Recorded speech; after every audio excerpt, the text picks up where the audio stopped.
Welcome back to the inside of Erica, where we thought today that, having now owned Erica for just over a year, we'd talk about some of the practicalities that we've observed over the last year, and really a bit of a critique about the design based on practical use. We've barely got started in this chat heavy video, but I'm going to interrupt us already just to say that this video doesn't really stand alone. So if you've not seen any of the others in this series, I suggest you just go and have a look at the camper tour, which I'll just link up there, to get an idea as to what it is that we're talking about. So we'll start with maybe the largest object in here, which is the sofa bed upon which we are sitting. And let's start with not my biggest niggle about it, but the one that is perhaps most obvious by the way that we are sitting, and that is Mick's sitting position. What is wrong with how you are sitting just there? There's no support behind the cushion here, so as you sit back it collapses on your back a wee bit. And is there anything we could do about that? Yes. What could we do about that? We could put something behind it as a support.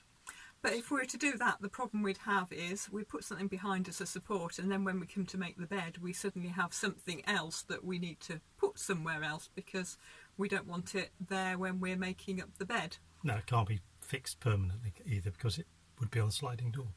So really we don't have a good solution to that. It's not generally much of a problem because one of us can sit here where there's a pillar so the back is supported, and the other can sit in the rotated front seat there. So we've got perfectly comfortable... Just having a guest.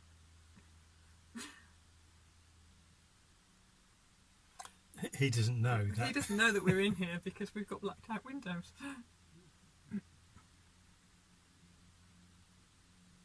So we've got two perfectly comfortable seats, but if we want to sit next to each other or have more people in here, then ideally you'd want some support behind there and there.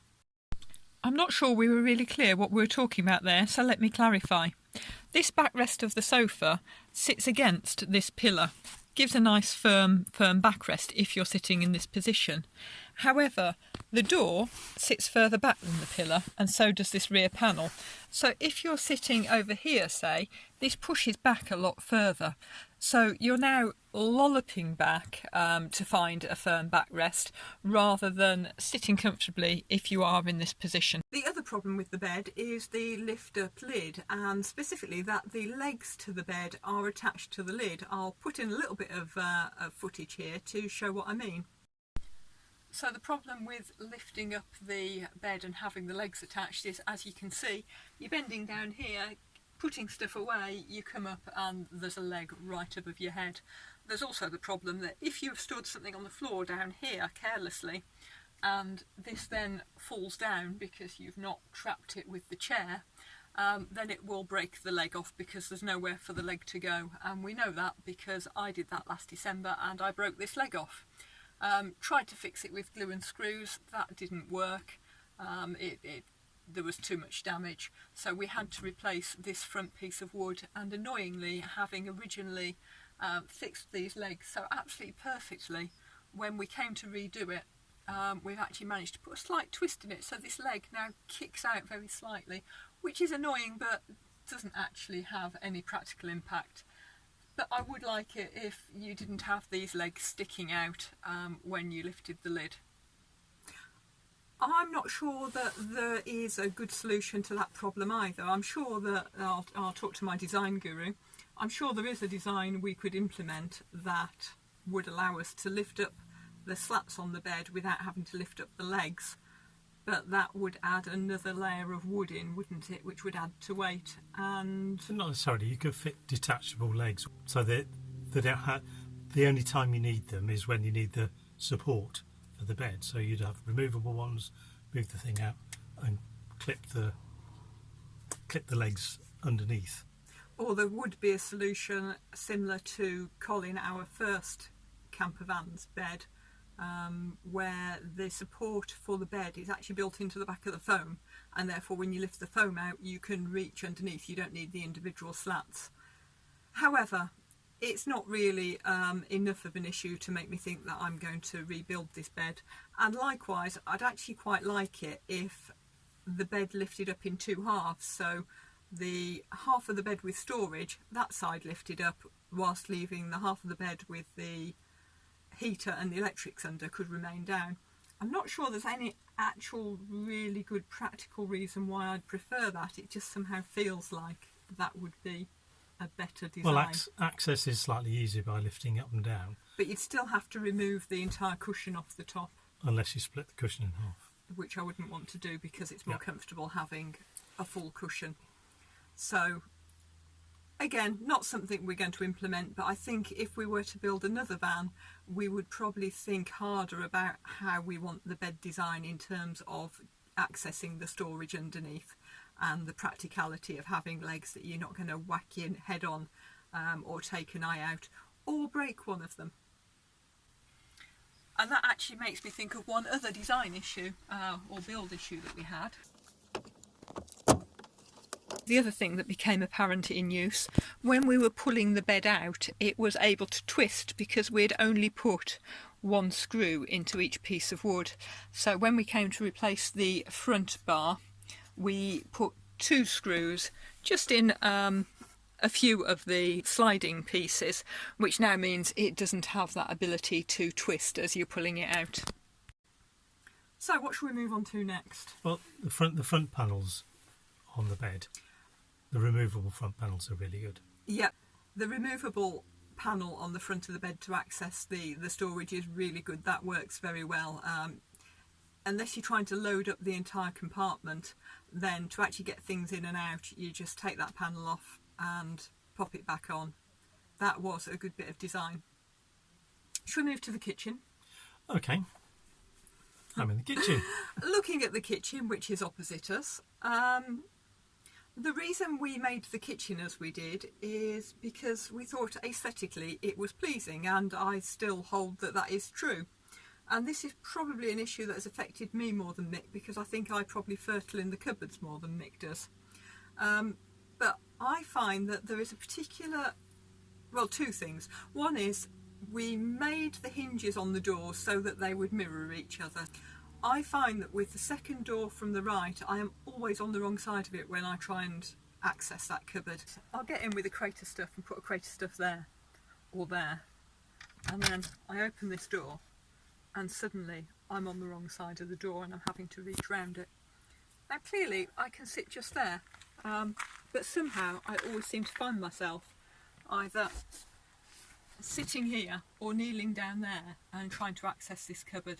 So really I need to just learn to be on the right side of this door. And the other thing with those doors is, whilst having the small doors in the large panel I think looks nicer, it would be a lot more practical if we just put on full height doors. It would have required a slightly different design to the kitchen, but we've got a lot of storage space in there, and if we could store things in large containers, then it'd be much easier to get things in and out than having to rootle around amongst stuff that is loose in the cupboard.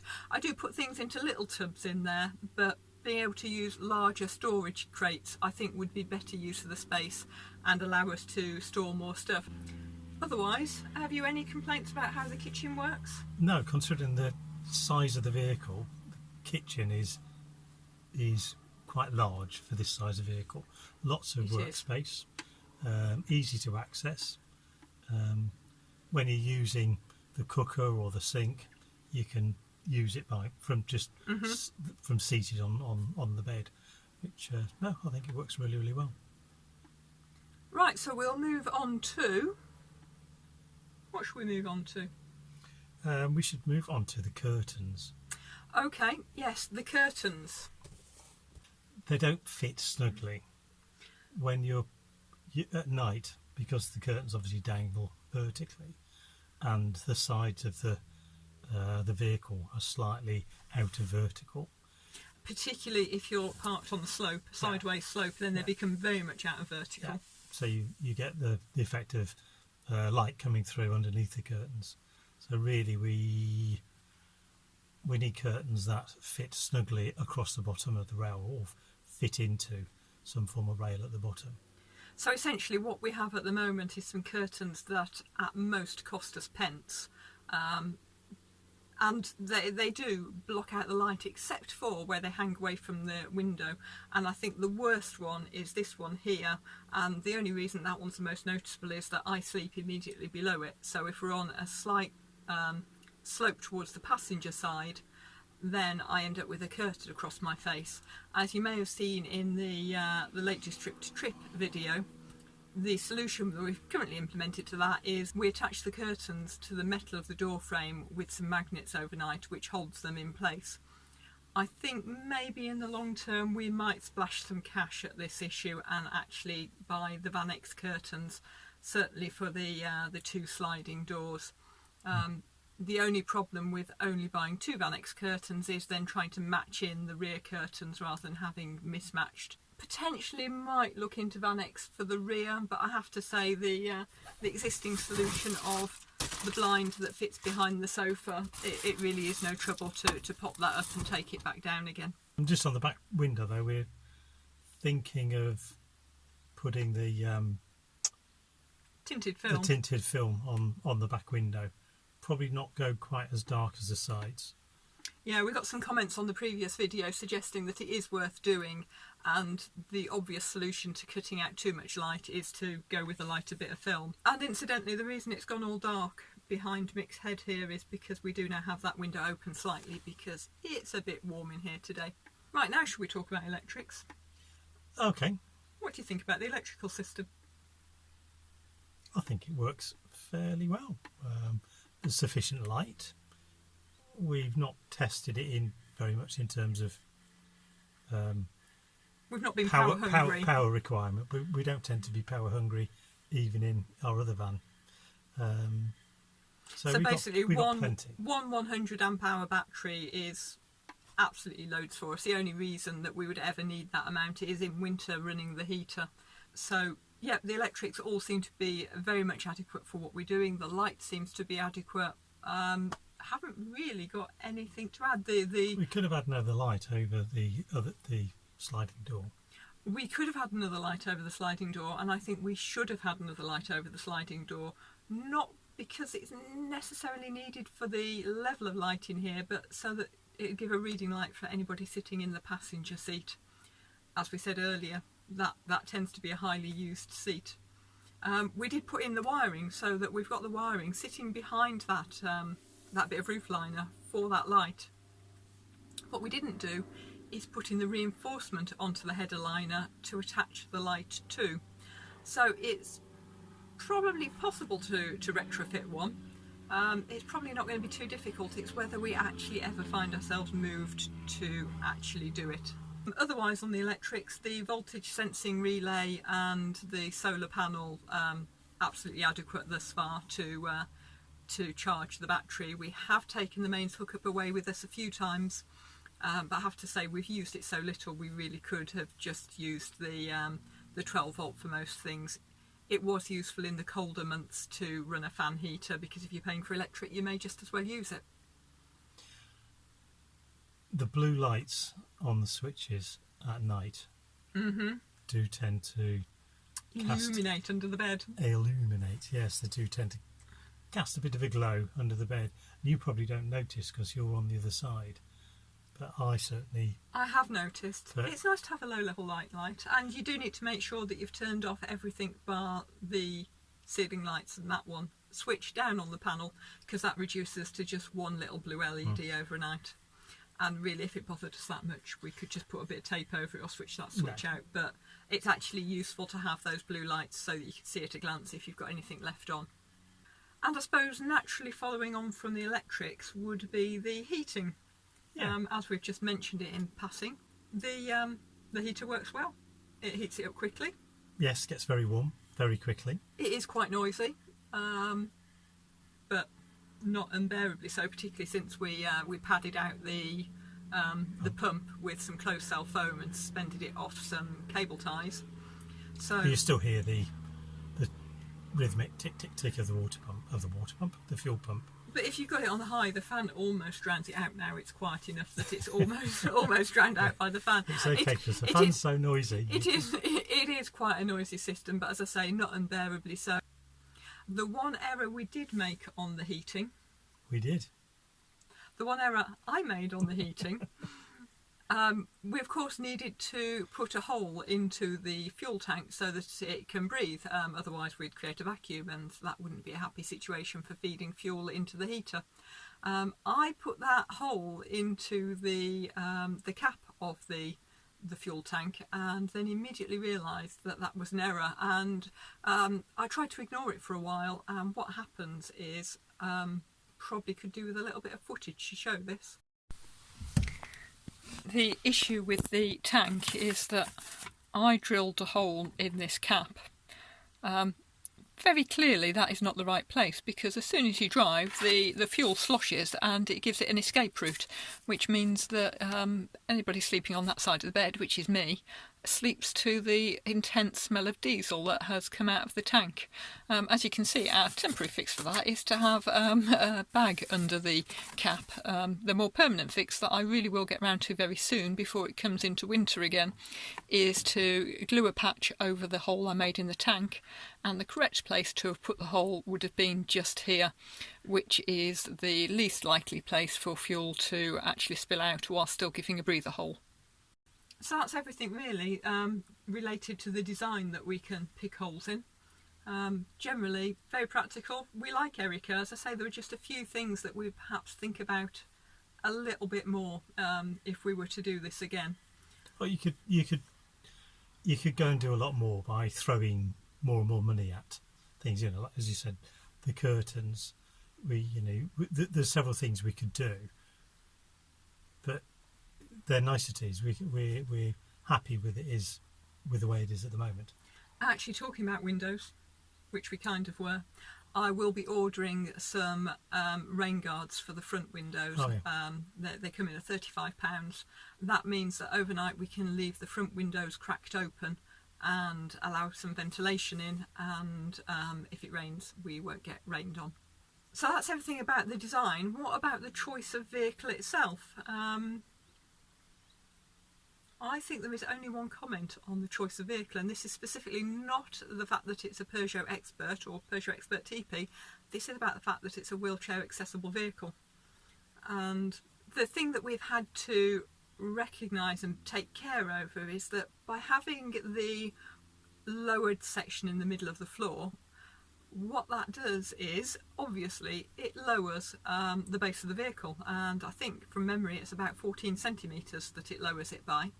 That means that we've got relatively low ground clearance. We also have a step on the passenger door, and that also reduces the ground clearance on that side, which means that if you enter a potholed car park, as we often do, it is very easy to ground this vehicle.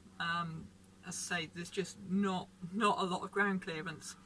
Whether that is enough of an issue to mean that it's worth losing that extra head height that we gain by having the cutout, I'm not sure. If we were buying again, would we again buy the wheelchair version so that we got the extra head height, or would we go for the extra ground clearance? Bearing in mind we do drive on a lot of rutted lanes and rutted car parks. I don't know. I think we'd have to consider that at the time. It's not a massive issue. I mean, you know, if we scrape it, we can deal with those scrapes. So that rounds up really our thoughts on the critique of Erica. As we said a few moments ago, we do really like Erica. There were just a few things we'd maybe put a little bit more thought into if we were to do this again, as to whether it'd be worth doing it differently and what design we could come up with. They think there's no one in here. Yeah, but they're now looking in the back window.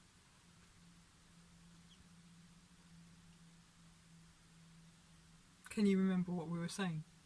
We were talking about the bed and...